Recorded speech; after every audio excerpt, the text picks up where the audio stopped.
அண்ணாமலை வந்து ஒரு easy scape code. அதாவது வந்து அவர் மட்டும்தான் எவ்வளோ அடித்தாலும் தாங்கக்கூடியவர். அவரால் மட்டும்தான் வந்து he can give a good comeback. அதனால் வந்து they are trying their best. அது வந்து திரும்பி ஒரு அடித்தா வந்து இற விழுந்துருச்சு அப்படின்னா உள்ள எவ்வளோ அடித்தாலும் விழ மாட்டுதுங்கும்போது திரும்ப அடிச்சுக்கிட்டே இருப்பாங்க. அது உங்களுக்கு அந்த இற விழுற வரைக்கும் தேவல் ட்ரை. நம்ம வந்து 1 அடித்தா 1 விழுந்துருங்கிறத பார்த்துருக்குறோம். இன்னும் 9 அடிச்சு விழ மாட்டுதே அப்படிங்கிறது ஒன்று இருக்குது. அவர் வந்து ஒரு சிதப்புரைங்கன்னு நிற்கிறார், அசராம நிற்கிறார் அப்படின்ட்டு.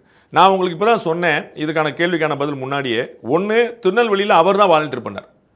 இன்னும் உங்களுக்கு எக்ஸ்ட்ரா க்ளூ கொடுத்துறேன். திருநெல்வேலியில் திரு அமித்ஷா அவர்கள் திரு எடப்பாடி பழனிசாமி பேரை சொல்லலை. சரிங்களா? ஆனால் அதே திருநெல்வேலியில் அமித்ஷாவுக்கு முன்னாடி பேசிய திரு அண்ணாமலை அவர்கள் உயிரை கொடுத்து ஒவ்வொருத்தரும் உழைக்கணும், அண்ணன் எதிர்க்கட்சி தலைவர் திரு எடப்பாடி பழனிசாமியை முதலமைச்சராக்குவதற்காக. இதுக்கு மேலே கிளியராக அதை ஸ்டேட்மெண்ட் இருக்குமா? ஏதாவது இடையில ஒரு பேர் எல்ஓபினாரு, பொதுச் செயலாளர்னாரு, எதிர்க்கட்சி தலைவர்னாரு, தெளிவாக சொல்லிட்டார். ஒரு விஷயமாக நேற்றுடைய இந்தியா டுடே கான்க்ளேவ் சொன்னேன், ஒரு அரை மணி நேர கான்வர்சேஷன் இதுலேயே மையமாக நடக்குது. உங்களுக்கு அதிமுக கூட்டணி உடன்பாடு இருக்கா? உங்களுக்கு அதிமுக பிடிக்கலையா? Are you okay with it?